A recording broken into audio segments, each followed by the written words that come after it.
ఉంది కావున పార్టీ నాయకులు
ఇక్కడ ప్లేస్ సరిగ్గా లేకుండా ముందు లైన్లో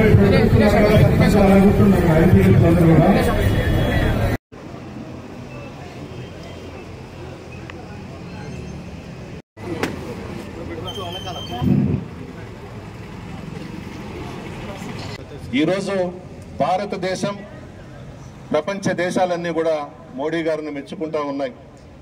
మోడీ గారు మొన్న చేసినటువంటి ఆపరేషన్ సింధూర్ విషయంలో తప్పకుండా మోడీ గారికి భారతదేశ ప్రజల అండ ఉంది. మోడీ గారి ఉద్దేశం పాకిస్తాన్లో సామాన్య ప్రజల్ని చంపాలని కాదు, పాకిస్తాన్ మీద యుద్ధం చేయాలని కాదు. పాకిస్తాన్లో ఏ ప్రభుత్వం వచ్చినా ఉగ్రమూకల్ని తయారు చేస్తా ఉన్నారు. వాళ్ళకి శిక్షణ ఇవ్వడం, ప్రభుత్వం తరపున వాళ్ళకి డబ్బులు ఖర్చు పెట్టడం, ఈ విధంగా వాళ్ళని తయారు చేసి పక్క దేశాల మీదకి వదులుతా ఉన్నారు. నరేంద్ర మోడీ గారు వాళ్ళ మీద దృష్టి పెట్టాడే తప్ప పాకిస్తాన్లో ఉన్నటువంటి సామాన్య ప్రజల మీద వాళ్ళని చంపాలనో పాకిస్తాన్ని లేకుండా చేయాలనో ఉద్దేశం మోడీ గారికి లేదు. ఈ ఉగ్రదాడికి ఎవరైతే పాల్పడుతున్నారో, స్థావరాలు ఏర్పాటు చేసుకుంటున్నారో వాళ్ళ మీద మాత్రమే మన యుద్ధం. పాకిస్తాన్లో ఉన్నటువంటి సామాన్య ప్రజల మీద మనకు అనవసరం. వాళ్ళని చంపాలనే ఉద్దేశం మోడీ గారికి లేదు. ఓన్లీ పాకిస్తాన్ ప్రభుత్వం చేస్తున్నటువంటి పెంచి పోషిస్తున్నటువంటి ఉగ్రమూకలను అంతమొందించాలనే ఉద్దేశమే నరేంద్ర మోడీ గారి నిర్ణయం. చాలా బాగా చేశారు. సైన్యం ప్రాణాలు అర్పించేదానికి కూడా సిద్ధమైపోయినారు. మోడీ గారు కానీ, అమిత్ షా గారు కానీ, రాజ్నాథ్ సింగ్ గారు కానీ అందరూ అధికారులు కూడా ఎప్పటికప్పుడు నిద్రపోకుండా మీటింగ్స్ పెట్టుకొని 25 నిమిషాల్లో వాళ్ళ స్థావరాలన్నీ కూడా ధ్వంసం చేశారు అని అంటే భారతదేశ చరిత్ర సువర్ణాక్షరాలతో నిలిచిపోయే విధంగా ఈరోజు నరేంద్ర మోడీ గారు చేశారు.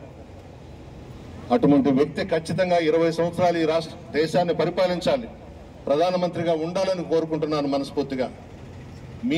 మీ ముందు మా జగన్మోహన్ రెడ్డి గారికి కూడా మనవి చేసుకుంటున్నా. రేపు కలిసి కూడా చెప్తా. మోడీ గారు కానీ అవకాశం ఇస్తే భారతీయ జనతా పార్టీతో కలిసి ముందుకు పోదాం. మొన్ననే తప్పు చేశాం.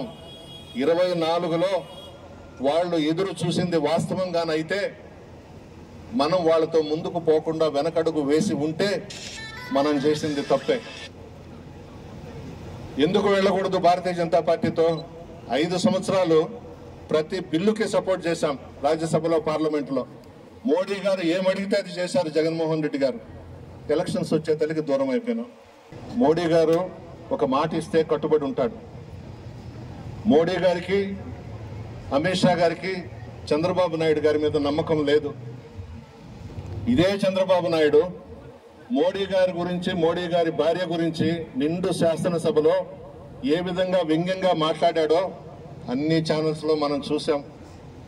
అమిత్ షా గారు తిరుమలకు వస్తే రాళ్లు వేయించాడు, చెప్పులు వేయించాడు.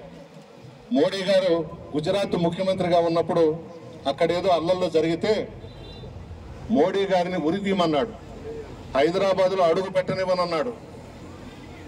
ఇన్ని చేసినటువంటి వ్యక్తి మీద మోడీ గారికి అమిత్ షా గారికి అసలు ఇష్టమే లేదు. మనం తోసేసుకున్నాం వాళ్ళని, మనం పక్కకి వెళ్ళిపోయినాం. ఆ సమయంలో పవన్ కళ్యాణ్ గారు ముందుకు వచ్చి వాళ్ళిద్దరిని కలిపాడే తప్ప చంద్రబాబు నాయుడు మీద మోడీ గారికి కానీ అమిత్ షా గారికి కానీ ప్రేమ అనేదే లేదు. విధి లేని పరిస్థితుల్లో ఆ పార్టీతో కలిసి ముందుకు పోయినారు. రాబోయే రోజుల్లో నరేంద్ర మోడీ గారి నాయకత్వంలో దేశం ముందుకెళ్లాలి, జగన్మోహన్ రెడ్డి గారి నాయకత్వంలో ఆంధ్ర రాష్ట్రం ముందుకెళ్లాలని కోరుకుంటున్నాను.